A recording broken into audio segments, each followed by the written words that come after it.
Amazing Series. Thank you for joining Amazing Series. I am your host, Amma. I am joined by Keli Gadzekpo. He's the Executive Vice Chairman, I got that, Executive Vice Chairman of Databank. Keli, you're joining us because this is a part of our continuation on our segment on returning home to follow your passion with a zeal. And I couldn't think of a better person to speak to than yourself. Well, thank you so much. And I say this because in 1990? The company started in 1990. I returned to Ghana in 91, took a good look, took my measurements. By then, actually, I had shipped what little assets I had in the US. So then I went back and resigned from my job.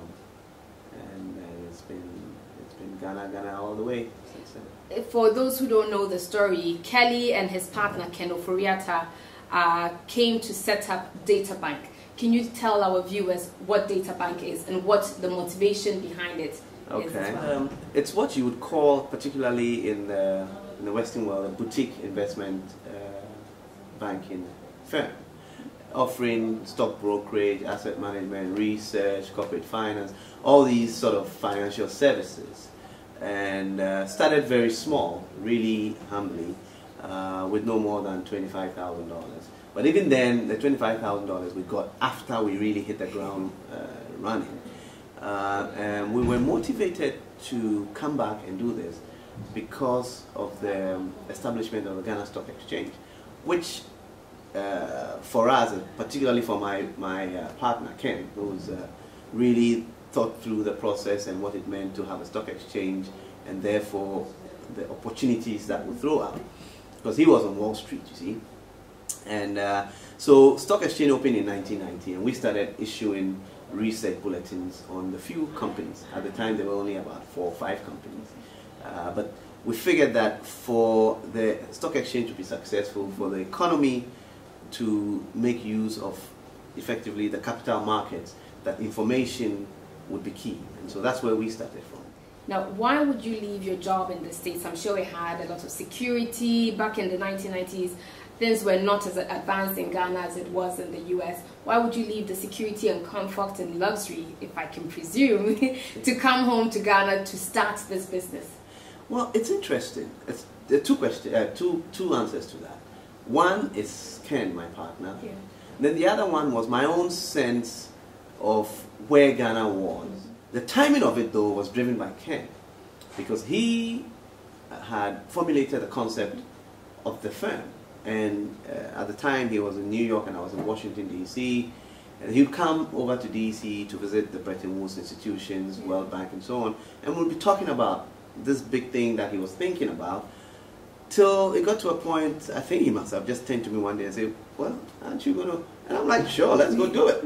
Because for me, I'm an accountant by training, so my skills, I feel, are quite versatile and mobile.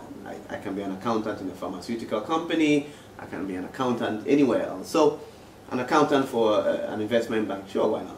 I'll go do it. And I had every confidence that Ken would be able to lead us kindly like so. So you returned in 1991, and you and Ken Ofori-Atta started this. Now it's a huge venture, a huge financial, a corporate beast in Ghana, I will call it. Something that started as a little Mickey Mouse and now a corporate beast, and it has earned the reputation, like a great reputation. You're respected as individuals as well as a corporate entity. You're respected in Ghana. Well, thank you. Tell me some of the challenges you faced before you became this huge corporate beast. Well, I think the biggest one was trying to explain to people what we were proposing to do or what we would do. And I'm talking about across the chain, in the sense that my own father didn't, is an educated guy, but didn't quite get it. But even worse still, the very people you wanted to provide the service for, like corporate advisory or capital raising, sponsorship to the stock exchange. Now, those were the real challenges in the early days. Those were the real challenges. Getting the managing directors or the chief executives to appreciate the value of advisory services and therefore pay you for bringing the ideas up. Those would be number one. Now, coming home, a lot of the people I speak to speak of the fact that when you come home, people say, oh, you're too known when you're trying to do things, and there's some form of resistance. Did you feel that resistance then in the 90s? Ours was... Especially when you're trying to give advice, and they say, these two, what do you know? Why? What do you know was more aligned to the youthfulness. Okay. You know, circa 20 years ago, I mean, I was really almost looking like a teenager probably, and so was Ken. So it was just getting the credibility and the sort of the maturity profile and getting beyond that, because you know, in our system, in our culture, advice comes from the older or the elderly, and so you know, a 20-something-year-old talking about, I want to come and advise you on your company. I mean, so that part of it, yes. For the most part, you continue to get that sentiment where people coming back home get sort of a bit of a pushback because they are trying to get things done quickly and so on. But that's going to be with us for a while longer.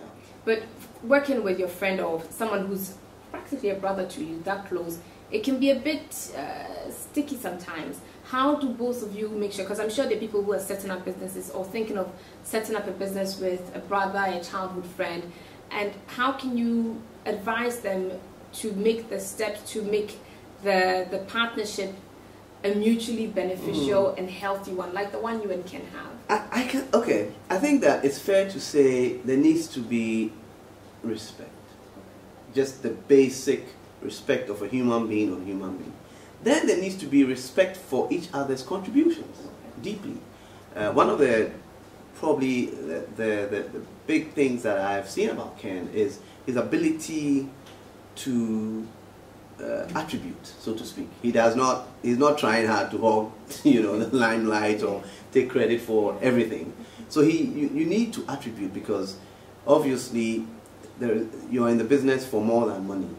There's reputation, there's this, there's that, there's all those things. So respect on an individual, personal, human level, then respect for contributions. And it's cliched, but I think communication. It sounds cliched, but that's true. Not that we sit and talk for long hours, but I think if something is beginning to pinch, you have to have a way. You don't have to scream about it. In our case, we don't ever have to scream, but you know, because you know the person, once the person says, is that blue? Immediately you know what he's saying is that, what the hell is that? Catch on to the hints, the subtle things. Actually stating, can you tell us what Databank is today? How many staff do you employ? How far have you come from the days of 1991 where people were saying, who are those two small boys trying to give us advice? Where are you now? Well, we're about 180 employees, up from the initial 3 or so. We are in Liberia, Sierra Leone. Oh no, Sierra Leone not quite as strong, but the Gambia, Ghana. In Ghana we have Tema, Kumasi, Takrade. Yes, and we're trying to open a few more outlets out there. And the business offerings have increased from, you know, research, stock brokerage, asset management, corporate advisory.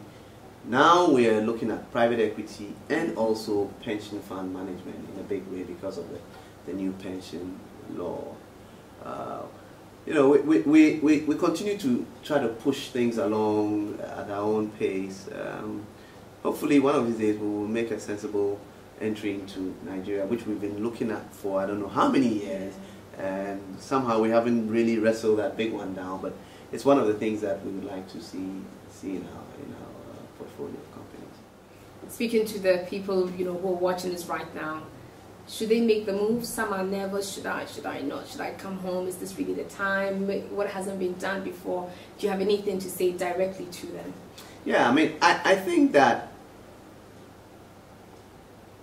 We no longer live in a world that it's got to be one or the other.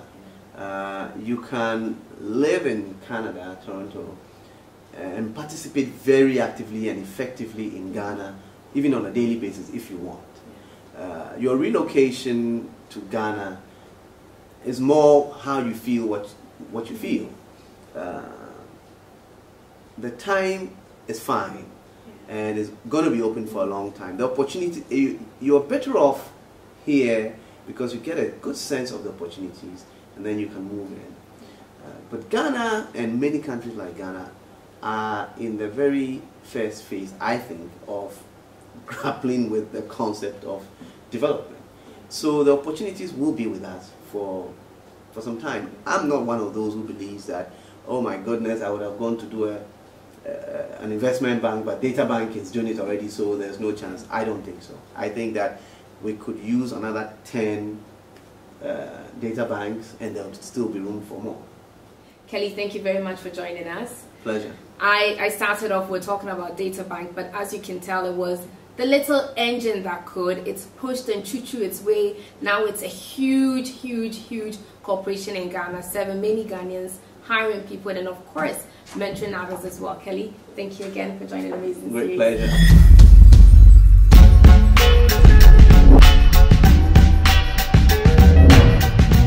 Amazing Series.